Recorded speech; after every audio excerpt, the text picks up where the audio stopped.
अस्सलाम वालेकुम viewers, welcome back to my channel Tasty Town Kitchen में आप सभी का स्वागत है। पहले तो 2 दिन के लिए सॉरी आपको कि आप लोग मेरे वीडियो का इंतज़ार कर रहे होंगे और 2 दिन मैंने वीडियो नहीं डाला क्योंकि मेरी तबीयत ख़राब थी। अब माशाल्लाह से मेरी तबीयत बिल्कुल ठीक है, इसलिए मैंने आपके लिए एक नया वीडियो लेकर फिर हाज़िर हूँ। आज मैं आपको अर्तुगरुल गाज़ी उस्मान गाज़ी के बारे में कुछ ऐसी हकीकत बताने वाली हूँ जो शायद आप लोगों को पता हो या ना भी पता हो। अगर आप लोगों को पता है तो मुझे कमेंट बॉक्स में ज़रूर बताइएगा कि आप लोगों को इस बारे में पता था। तो चलिए शुरुआत करते हैं हम अर्तुगरुल गाज़ी से। क्या आप लोगों को पता है कि अर्तुगरुल गाज़ी एक चौराहे कबीले से चरवाहे कबीले से ताल्लुक़ रखते थे, इसलिए इन्हें चरवाहा भी कहते हैं। अक्सर आपने सीरियल में सुना होगा क्योंकि आपका अर्तुगरुल गाज़ी का ताल्लुक़ एक चरवाहा कबीले से था। इनका कबीला चरवाहा जिसे कहते हैं, जिसे यानी एक बंजारा टाइप का कबीला होता है जो अपने गाय रिवर चराते हैं और उन्हें बेचते हैं, उनका तिजारत करते हैं उनकी। उस तरह का कबीला अर्तुगरुल गाज़ी का था। अब जो लेकिन अर्तुगरुल गाज़ी को इस तरह के काम पसंद नहीं थे, मतलब वो कुछ अपनी ज़िंदगी में एम करके आगे बढ़ना चाहते थे। इसीलिए उन्होंने इस तरह के अपने किले और वो किसी की गुलामी पसंद नहीं करते थे। इसीलिए उन्होंने मंगोलों को, चाहे मंगोल कहिए, सलेबी कहिए, सबसे जंग कर आगे बढ़ते गए और वही एम उनके बेटे में भी था, यानी उस्मान गाज़ी में। उस्मान गाज़ी ने तो माशाल्लाह से पूरी सल्तनत कायम की। इसीलिए अर्तुगरुल गाज़ी धीरे धीरे करके अब कबीले को बड़ा करते गए और अपने साथ सारे कबीलों को मिलाते गए। उनकी फ़ौज की तादाद बढ़ती गई। इस तरह करते करते उन्होंने 3 बर्र-ए-आज़मों पर कमोबेश 600 साल तक राज किया। ये तो आप लोगों को पता ही होगा, आप लोगों ने सीरियल में भी इस बात को देखा है। लेकिन मैं आपको इसी तरह की छोटी-छोटी मालूमात बताती रहूँगी, जो आप लोगों को अगर पता होगी तो आप लोग मुझे कमेंट्स बॉक्स में ज़रूर बताइएगा। इससे पहले अगर आप नए हैं तो मेरे चैनल टेस्टी टाउन किचन को सब्सक्राइब कीजिए, मुझे लाइक, शेयर, कमेंट ज़रूर कीजिए और मुझे बताइए कि आप दुनिया के किस हिस्से से मुझे देख रहे हैं। मुझे इतना प्यार देने के लिए, पसंद करने के लिए आप सबका तहे दिल से बहुत शुक्रिया। मैंने 2 दिन वीडियो नहीं डाला था, मैंने कहा ना मेरी तबीयत थोड़ी ख़राब थी, इसके लिए मैं आपसे दिल से माज़रत चाहती हूँ। और मुझे इतना प्यार दे, उसके 2 दिन वीडियो नहीं डालने के बावजूद आपने मेरे पुराने वीडियो पे मुझे इतना प्यार दिया, जिसके लिए आप सबका दिल से बहुत बहुत शुक्रिया। तो हम बात कर रहे थे अर्तुगरुल गाज़ी की। देखिए ये आपको नज़र आ रहा होगा स्क्रीन पर, एक कंधे पर जिस तरह भेड़ें रखकर भाग रहे हैं, इसी तरह का एक खेल खेला जाता है जिसे बुस्कशी भी कहते हैं। इस बुस्कशी में एक जानवर को बीच में रख दिया जाता है और उसे लेकर भागते हैं। जो जानवर लेकर अपने एक सरहद जैसी बनाई होती है उसे पार कर लेता है, उसे विजेता करार दे दिया जाता है। इसी तरह का बुस्कशी की तरह का खेल रहता था, लेकिन ये लोग कंधे पर भेड़ों को रखकर भागते थे और जो जीत जाता था वो अपनी भेड़ को चाहे तो रख लेता था या इनाम के तौर पर उसे पकाकर सबको खिला देता था। ये हमने अर्तुगरुल गाज़ी सीरियल में देखा था। अब हम बात कर रहे हैं उस्मान गाज़ी की। उस्मान गाज़ी अर्तुगरुल गाज़ी के बेटे थे, जो कि तीसरे नंबर के बेटे थे। जो कि अर्तुगरुल गाज़ी को आपने सीरियल में एक बार मरते हुए देखा होगा, लेकिन उस वक्त उनकी वफ़ात अल्लाह ताला ने इसलिए नहीं की थी क्योंकि उस्मान गाज़ी पैदा नहीं हुए थे। फिर उसके बाद अल्लाह ताला ने उन्हें नई ज़िंदगी दी जब वो ठीक होकर आए और उसके बाद उस्मान गाज़ी पैदा हुए। उस्मान गाज़ी के बड़े होने के बाद, तख्त नशीनी होने के बाद अर्तुगरुल गाज़ी का इंतकाल हुआ था,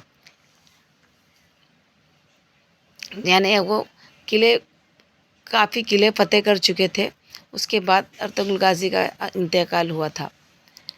और हम बात कर रहे थे कि इन लोगों को जो शुरुआत हुई थी बहुत ही छोटे से कबीले से हुई थी, लेकिन धीरे धीरे कर इन बाप बेटों ने बहुत मेहनत की, ज़्यादा करके हमने देखा है सीरियल में भी कि अर्तुगरुल गाज़ी की काफ़ी मेहनत थी। इन्होंने काफ़ी शुरुआत जो की थी, जिस जज्बे से इन्होंने शुरुआत की थी, उस जज्बे को कायम रखते हुए उस्मान गाज़ी ने बिल्कुल उसी तरह से अपने वालिद के नक्शे कदम पर चलकर अपनी एक सल्तनत का क़याम किया, यानी उस्मानिया सल्तनत को कायम किया।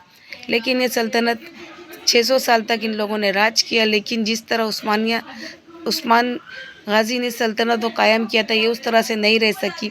इस सल्तनत के दूसरी पीढ़ी यानी उस्मान गाज़ी के बेटे जो ओरहान गाज़ी थे, उन्होंने 7 शादियाँ की थी, जिसमें से उनकी एक बीवी थी जिसने अपने देवर यानी औरहान गाजी अलाउद्दीन अली की बेटों को कत्ल करवा दिया था। ये इसी तरह से इनकी शुरुआत हुई थी। इन लोगों ने फिर इस तरह इनकी पीढ़ी दर पीढ़ी एक दूसरे को ख़त्म करते करते पूरी उस्मानिया सल्तनत को तबाह कर दिया। इन लोगों ने बिल्कुल इतनी मेहनत से बनाई हुई उस्मानिया सल्तनत को धीरे एक दीमक की तरह आपस में ही लगकर खाकर ख़त्म कर दिया।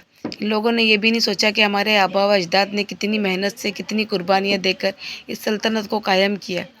इस सल्तनत के खात्मे की शुरुआत उस्मान गाजी की दूसरी पीढ़ी से ही शुरू हो गई थी।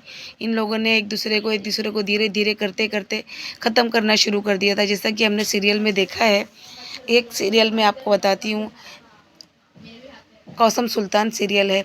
अगर आप लोगों ने नहीं देखा होगा उस सीरियल को देखिए, उसमें आपको किस तरह इन लोगों ने एक दूसरे को ख़त्म कर के अपनी नस्ल को बर्बाद कर दिया वो बिल्कुल दिखाया गया है। इनकी मेहनत पर बिल्कुल पानी फेर दिया। हमने देखा इन लोगों ने कितनी कुर्बानियाँ दी। उस्मान गाजी और अर्तुगरुल गाजी, इन्होंने अपनों की कुर्बानियाँ दी, अपने भाइयों को कुर्बान किया, लेकिन इनकी पीढ़ियों ने इस कुर्बानी को बिल्कुल नहीं सोचा और बिल्कुल अब आपस में ही एक दूसरे को मार कर अपने ख़ानदान को तबाह बर्बाद कर दिया। और इतनी मेहनत से बनाई हुई उस्मानिया सल्तनत का खात्मा आपस में ही एक दूसरे को मार के बर्बाद कर दिया।